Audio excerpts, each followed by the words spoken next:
पळय म्हजी व्हडली मागीर ताकोडेची ती केदाळे म्हणटाली कोणी हांगा सारकी ताकोडेची ताकोडे वचूंक 12 आंकोडे अशें म्हणून ताकोडे वचूंक 12 आंकोडे म्हळ्यार 12 आंकोडे त्या वेळार रस्तो नासलो नीट रस्तो नासलो 12 आंकोडे उतरून वचूंक आसले.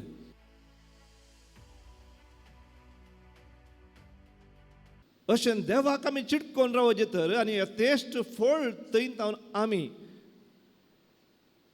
दिजे तर आमी दुसऱ्या खंयच्याय वस्तूंक व्यक्तींक तत्वांक चिंतपाक चिटकोन रावंक जायना न्ही.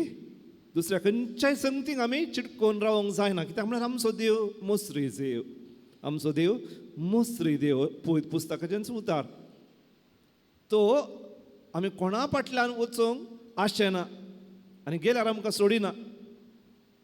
खंयचीच बोंब्या पुजा आमकां कळीत आसा पोरण्या तस्तामेंतांत तो सोंशिना.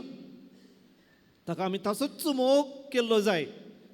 आमी तसो मोग केला आनी ताका कांय मेळटा म्हणून न्ही त्या वेळार आमी वृद्धी जाता आमचें बरेंपण जाता. तो मोग न्ही देव मोग मोग कितें आशेता बरेंपण आशेता कोणाचें आमचें. देव आमचें बरेंपण आशेता त्या देखून आमी ताका मात्र आराधन करीचें ताचो मात्र पाटलाव करीचें ताचो मात्र मोग करीचें. खंयच्याय हेर देवांक आमी आराधन करूं नजो म्हणून ताचो आदिंतावन एक उपादेश आदिंतावन ताणें आमकां दिल्ली शिकोवण कित्याक म्हळ्यार आमी आनी देव एका घोव आनी बायले भाशेन आमी ताची पतीण पवित्र सभाताची पतीण जेजू जावन आसा आमचो पती. तर म्हणून भयणो आज आमी ह्या एका समाजाक येवच्यो आटकोळ्यो खंयच्यो लोबदोण्यो खंयच्यो कश्यो त्यो आमी पयस करयेत कशें आमी निश्कळंक जावन एका मात्र पतीचो मोग आमी करयेत त्या विशयान थोडे जाणां जावया थोडो नियाळ करया. पळय म्हजी व्हडली मागीर ताकोडेची ती केदाळे म्हणटाली कोणी हांगा सारकी ताकोडेची ताकोडे वचूंक 12 आंकोडे अशें म्हणून ताकोडे वचूंक 12 आंकोडे म्हळ्यार 12 आंकोडे त्या वेळार रस्तो नासलो नीट रस्तो नासलो 12 आंकोडे उतरून वचूंक आसले. तशें आमचे आत्मीक जिणेंत हे 12 आंकोडे उतरूंक आसात. तातूंतलो एक आंकोडो कुर्साचो सांजो हांव बोआ पुरबायंताच्या बरपांनी सांगता तो जावन आसा आमच्यो वंदोवण्यो आमच्यो लोबधोवण्यो अटॅचमेंट. खंयच्याक आमी चिटकल्या पळया ती लोबधोवणी ती आमी सांडीचे हो एक आंकोडो आमी उतरून वचोचे. आतां लोबधोवणी आसल्यार कितें जाता आमकां सगळ्यांक लोबधोवण्यो आसात न्ही कोणूय सांत भक्त नात हांगा आमकां सगळ्यांक एक ना एका तराची लोबधोवणी आसतात न्ही एटॅचमेंट आसतात. आतां हे एटॅचमेंट नासतना आमी कशें जिवचें ते उपरांत पळोवया पूण एटॅचमेंट आसल्यार कितें जाता ही लोबधोवणी आसल्यार कितें जाता एक ल्हानशें निदर्शन दिता. हांगासर तुमी पळय वाचूंक पुरो थोडे वर्सां आदी थंय एक व्हडलो रूख आसलो आंब्याचो रूख मस्त आंबे आमकां मेळटाले त्या रुखांत पूण जालें कितें त्या रुखाक बेंदर सरली. इतली बेंदर गी खंयचे कोले खंयची बेंदर म्हणून आमकां कळनातलें. कितली काडटा तितली चडटाली. अशें क्रमेण ही बेंदर ह्या रुखाकच जीवश मारता. क्रमेण रुखूच सुकता आनी त्या उपरांत ही बेंदरी चुकोवन वता. आमी कितें केलें तो रूख काडलो. रूख मुळांतावन आमी हुमटून काडलो. काडटा आसतना कितें पळोवचें भितरल्यान सगळी वाळय भायल्यान पुरो बेंदर. मागीर रूख कसो वाचतलो रे रूख सुकोवन गेलो. तशेंच भोंवून विडीन आमचें आत्मीक जिवीत केदाळ आमी ह्या संगतींक सोम्यान रसल्या संगतींक आमी आडचोन ह्या चिडकोन रावता त्या वेळार आमकां ह्या रुखा बरी जाता. आमचें आत्मीक जिवीत आमचो आत्मो ह्या रुखा बरी जाता. भितरल्यांनी वाळय भायल्यांनी बेंदर तो सुकोवन येता. देव तशें अपेक्षीता की आमी सुकोवन वचोचें म्हणून ना खंडीत अशें ना. कित्याक म्हळ्यार ताणें आमकां रचलें एका उद्देशा खातीर. आमी केदाळे जीव साणेन आसून न्ही तुमचो संतोष भरपूर जायचे म्हणून हांव आयला, तुमकां हांव जीव दिवंक आयला, वाळून येवन सोया, बरोवन वचचो, जीव तुमकां दिवचे म्हणून हांव आयला अशें म्हणून जेजून म्हणलें न्ही. आमी सदांय ताच्या सेवेन क्रियाळ आसचे म्हणून देव आशेतात आनी त्या देखून देवाक हें सोंसना. आमी सुकोवन वयचें, आरुका भाशेन सोंसून वयचें, सुकोवन वयचें देवाक सोंसना. आतां आयच्या वाचपाक एक घडी या. पयलें वाचप आमी आयकलें, थंयसर एका तराची वंदवणी, एका तराचें अटॅचमेंट. दोग जाण थंय आमी पळयता, दोग जाणां विशयान आमी आयकलें, एसाव आनी जाकोब. एसाव व्हडलो, जाकोब धाकटो, दोगी इसाकाचे पूत. आतां जाकोबाक कसली अडचणी, जाकोबाक कसली वंदवणी, आनी ताच्या व्हडल्या भावाक एसाव कसली वंदवणी. एसाव एकलो शिकारेकार, शिकारी करून तो घरा येवनचो, मस्त भुकेल्लो, पूण जाकोब घराच रावनचो. तो बरो रांदपी. एसाव घरा फाटी येता आसतना ताका मस्त भूक लागली. ताणें भावा लागीं इल्लें जेवण विचारलें. घरा आशिल्लो ताका आनी एक बूक, ताका कुडीची बूक न्ही, ताका आनी एक बूक. कसली बूक ती? प्रतिश्ठेची बूक म्हणून आमी म्हणयेत, ह्या पदवेची बूक. कित्याक तो मालगडो सगळें बेसांव आसता आनी पुराय व्हडल्याक वेता. देखून हो कितें म्हणटा, हांची सुत्रादारी तांची आवय रेबेक्का, तिणें हाका सांगून दिलां जाकोबाक, वच ताचे लागीं हक्क विचार अशें म्हणून. तो म्हणटा, जायत तुका हांव बरें जेवण दिता, तूं म्हाका कितें कर, तुजें तें सोल्ल्याचें बेसांव आसा पळय तें म्हाका दी. तुका कितें पुर्वज जाता देंवन आयिल्लें तें बेसांव तुका मेळटा पळय तें म्हाका दी म्हणून. ते जाल्यार जाकोब एसाव कितें म्हणटा, व्हर सायबा, म्हाका कित्याक, तूं चुकान घे, म्हाका त्या बेसांवाचें पडून वचूं ना, म्हाका जेवण दी अशें म्हणून, म्हाका जेवण दी म्हणून. ताका बाजिल्लें मेळ्ळें, ताका तो जेवण दिता. तें जेवण जेवन तो चलता. ताका निमाणे वाक थंयसर निमाणी वळ कितें म्हणटा, ताका त्या देवाच्या बेसांवाचें पडूनच गेल्लें ना. एसावाक देवाच्या बेसांवाचें पडूनच गेल्लें ना अशें म्हणून तें वाचप आखेर जाता. पळया वंदवणी, देवाच्यो बेसांव म्हळ्यार खालय. जायतीं जाणां तुमी हांगा लग्न जाल्लीं आसात, तुमकां पती पतीण आसात न्ही. तो एक सोल्लो, सोल्ल्याच्या बेसांव तुमी जोडुल्लें. काल एका सुपा खातीर या एका ल्हानशा जेवणा खातीर जर तर तो सोल्लो मोडूंक तुमी तयार आसात, गिना न्ही. एसावान तशेंच केलें. हें सोल्ल्याचें बेसांव काल एका जेवणा खातीर उगडायलें. ताका पडूनच वचोंक ना. ह्या सोल्ल्याचें बेसांव हांवें संरक्षण करीचें म्हणून पडूनच वचोंक ना. आनी इतल्यान हो धाकटो, ताका ताचेंच म्हणलें बेसांव आसलें आसूंक पुरो, पूण तो कितें करता, आपारसिता. आपणाच्या भावाचें आशिर्वाद तो आपारसिता आनी आपणाचें करता. आनी एक तराची वंदवणी. आक्विनासो इनास, ह्या इनास लोयोला अशें म्हणटा, आमकां इनास लोयोला न्ही, इनास आक्विनासो तोमास, आक्विनासो तोमास म्हणटा, हे 4 वंदवण्यो आसात. ह्यो 4 वंदवण्यो आमकां सगळ्यांक, पयशे, पदवी, प्रतिश्ठा आनी पाशांव. पयशे, पदवी आनी प्रतिश्ठा आनी पाशांव,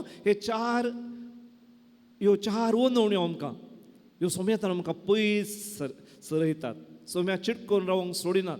कितलो आमी हांचो मोग करता, ह्या 4 संगतीचो मोग करता, तितले सोम्यातान आमी पयस वेता आनी त्या आंब्याच्या रुखा बरी सुकोवन मरता. हाचे सुवार्थेंत आमी पळयलें, ते एक जण क्षुल्लक निबा दितात, ल्हानशी निबा. पयलें ताणें जायत म्हणलें, ताणें सगळ्यांनी जेवणाक येता म्हणलें, देखून व्हडलें जेवण त्या सावकारान तयार केल्लें. पूण केदाळा जेवण तयार जालां हें म्हणून दुसरे फावटी आपोवणें दिवंक तो ताच्या चाकराक धाडटा. एकलो तो ल्हान निबा दिता. कर निबा, पूण हांवें शेत घेतलां, पळोवंक नसोंक जाय न्ही. हांवें पाडे घेतल्यात, ते पळोवंक जाय. हांव काजार जालां, देखून म्हाका येवंक जायना.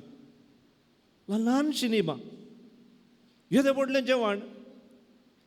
एक ल्हानशें उदाहरण दिवचें जाल्यार आमच्या द्रौपदी मुर्मून तुमकां जर तर राष्ट्रपती भवनांत जेवणाक आपयलें जाल्यार तुमी निबंदितात गे कसलेंय काम आसूं दी येदो व्हडलें लग्नाचें कार्य आसूं दी ना तिणें आपयलां राष्ट्रपतीन खंय तेय दिल्लींत राष्ट्रपती भवनांत पण ना उरलें पुरा मागीर करया तुमी वचून त्या जेवणाच्या आपोवण्याक पाळो दितात न्ही ते वेतात पूण हांगासर पळय येदे व्हडल्या सावकाराच्या पुताच्या लग्नाच्या जेवणाक हे वसनांत ल्हान ल्हानशीं निबां दितात कित्याक त्यो ओंदवण्यो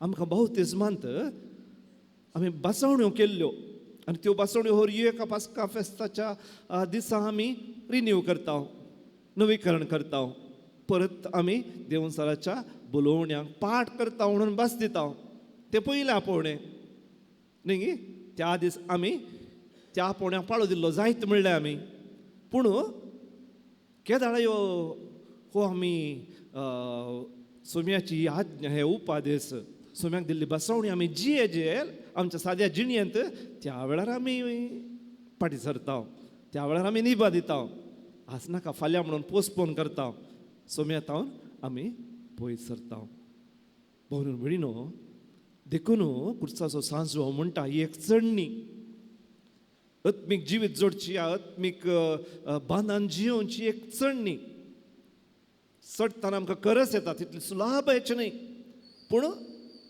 हें आमचेंच काम न्ही सोम्याचें काम केदाळ आमी आमचे प्रयत्न करता ते दाळ देव तो आमकां अर्द्या वाटेर भेटटा तो आमचे प्रयत्न पळोवन आमकांच वयर उखलून व्हरता तुमी जाणान सांतेरेजान कितें म्हळें म्हणून जेजूचें ल्हान फूल सांतेरेजान तिणें तेंच म्हळें हांव वचकत म्हाका वयर चडोवंक जायना देखून देवूच येवन म्हाका वयर उखलून व्हरता अशें म्हणून कुर्साचो जुवा हांव तेंच म्हणटा पयलें तुमी तुमची नितळाय करचें ताका म्हणटा तो एक्टीव परगेशन म्हणून एक्टीव आमी क्रियाळ जायचे आमी क्रियाळ जावन एक हो उण अवगुण आमचे कडेन आसचो खंयच्या संगतीक आमी लब्धले हांव पळया ते हुमटून काडचो सुखास आमी हुमटून काडचो आमी नवी जावची देव केदाळा आमचे प्रयत्न पळयता ते जाल्यार देव अर्द्यार आमकां भेटोवंक येता तो म्हणटा पॅसिव परगेशन म्हणून निष्क्रीय नितळाय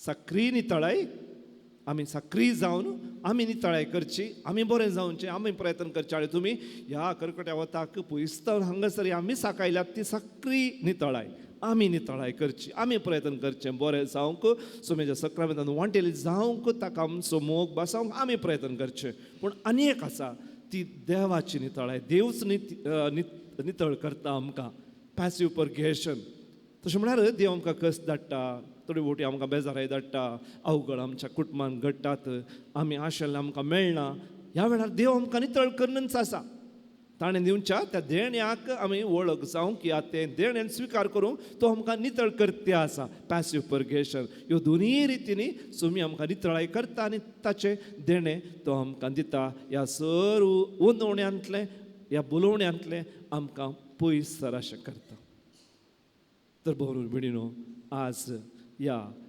विशयाचेर आमी नियाळ करता आसतना सोम्याक आमी एक भास दिवया आमी आमच्या पवित्र स्नानांत केल्ल्यो बसवण्यो आमी पाळटल्या सदां न्हीत एक दीस न्ही पास्का फेस्ता दिसा मात पावना हर एक दीस त्यो आमी सोम्याक केल्ल्यो बसवण्यो आमच्या जिणयेंत पाळटल्या म्हणून आमी भास दिवया एक बरें अशें म्हणटा आतां आमी चड न्ही म्हळ्यार मलगड्यांक सोडोवंक जाताय पिडेस्तांक सोडोवंक जाताय भुरग्यांक वयर पर्वत सोडोवंक जाताय आमकां सगळ्यांक तो शिखर काल म्हणटात आध्यात्मिकतेचो शिखर सोडून वचोंक जायना कित्याक आमी अभ्यास करत देखून ताणें निराश जायचें म्हणून ना कित्याक म्हळ्यार तो म्हणटा जेजू हेलिकॉप्टरा बरी तो लँड जावंक सोदता हेलिकॉप्टर आमच्या माथ्या वयल्यानच आसा तो आमकां पळयता ताका आमच्या काळजांत लँड जावंक जाय सकला देवंक जाय पूण जायना कित्याक म्हळ्यार थंय जडां जिलकुटां आनी कितें बोली कांटे हे सक्कड आसात हे नितळ करचें देखून आमच्या जिवितांतलें तें पोरें आमी किरलाल्लें आमी हुमटीचें बरो एक अपुरबायचो जागो ताका तयार करची त्या वेळार तो येवन आमचे सोवे जियेता आमच्या सांगाता तो आसता येवकरिस्तांतलो जेजू आमकां सोमेस्तांक तेंच बळ तिच भलायकी तो दिता. पळया ताणें सांगल्या त्या ओपारेंत बऱ्या समार्यागराच्या ओपारेंत हो बरो समार्यागर आसलो थंयसर त्या चोरांच्या हातान सांपडलेल्या त्या व्यक्ती बरो करूंक तो वेतालो न्ही. ताणें ताका उखल्लें, ताणें त्या छत्राक व्हेलें, ताणें त्या छत्राच्या मालिकाक ताका व्हरून दिलो. हाका पळय कितें करता आसा तो हांव दितां. हो तो जेजू बरो समार्यागार तो आमच्या वाटेर आमकां भेटटा. तो जाणा आमी सकट चोरांच्या हातान सांपडले आसा, ह्या संगतीक ह्या संवसारी संगतीक लब्ध धरले आसा. तो आमचे गाय धुता. तो ह्या सक्रामेंता द्वारे आमचे गाय धुता, आमचे गाय बांदता, आमकां त्या पवित्र सभेक व्हरता. त्या पवित्र सभेंत पवित्र आत्म्याच्या अधीन आमकां कर्ण आमकां नवें जिवीत दिता. तर त्या येवकरेस्तान आमी भाग घेता आसतना जेजू आमचे गाय बांदून दी, आमकां नवी भलायकी दिवन दी, ताच्या उतराक पाळो दिवंक आमकां आदार मेळोवन दी. आनी त्या पवित्र आत्म्याक सदांच आमी स्विकार करन, ताचें बळ आमी स्विकार करन, ताची देणी ताची मजत स्विकार करन, ताच्या उल्याक पाळो दिवन आमी आमच्यो सोर वंदवण्यो पयस करन जेजूक मात्र आमचो पती म्हणून वळखून ताच्या लग्ना जेवणांत भागेली जावचें भाग आमकां सोमेस्तांक फावो जावं दी म्हणून आमी सवडार मागया.